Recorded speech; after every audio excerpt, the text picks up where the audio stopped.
Hello, I'm Colleen from LabAroma. Thank you so much for joining me for this recipe video. So in this video, I'm going to make a massage oil for muscle soreness. Now, if you're looking for something more targeted towards things like muscle pain or muscle repair, this may not be the video for you, but there's lots of other videos in our YouTube channel where I work with different essential oils on more particular situations that you might be facing with your muscles. This, however, is muscle soreness. And the other thing I'll say about this recipe is that I've designed it that it's going to support your mind as well. If your muscles are sore, they didn't get there on their own. The chances are your mind is also sore and tired too. So this blend isn't your typical Rambo, I'm going to fix muscles aromatherapy blend. It's more of a gentle, I'm going to care for your tired muscles and help get them back to healthy again. So I'm going to start with the carrier oils. And when I say carrier oil, I mean vegetable oil. So I'm going to use two different carrier oils in this recipe. I'm going to use jojoba, and I put 70 mils of jojoba in this 100 ml dark glass bottle. This is my jojoba. And I've used 30 mils, about 30 mils of Arnica. So jojoba is wonderful as a massage oil base because it gives great slip, it's very nourishing, full of omegas and fatty acids.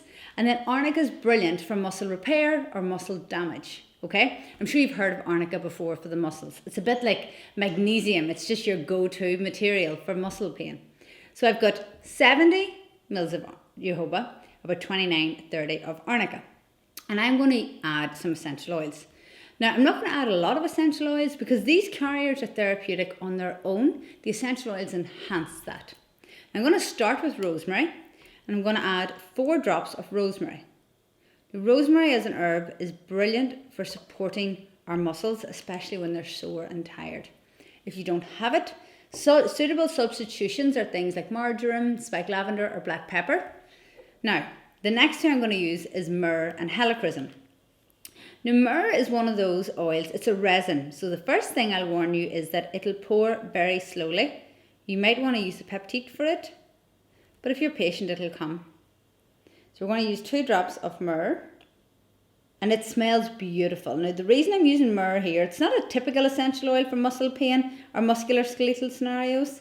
The reason I'm using it here is because, like I said, the chances are, if you have got muscle ache and soreness or tiredness, your mind is tired too. And myrrh will step in to support that. We're holistic beings. We should treat our body holistically. I try to. Okay, helichrysum. 2 drops of helichrysum. This helichrysum is beautiful for lots of different things. Wonderful to support sore muscles. I use it a lot in skincare, especially with mature skin. And this particular helichrysum is from Croatia and smells divine. So simple. It's just 8 drops of essential oil in 2 beautiful carrier oils, and you've got this holistic blend with the therapeutic benefits of the essential oils and all the beautiful vitamins and omegas of the carrier oils. It's a beautiful massage blend. Try it. Let me know how it goes for you. And if you don't have any of these essential oils or carrier oils and you want me to suggest some substitutions, don't hesitate to leave me a comment below and I will happily help you. Enjoy it. And remember, subscribe to our YouTube channel so you never miss a recipe again, and dive into some of those more particular recipes if you were looking for something more specific for your muscles. Thank you so much for joining me, and thank you for your time. Take care.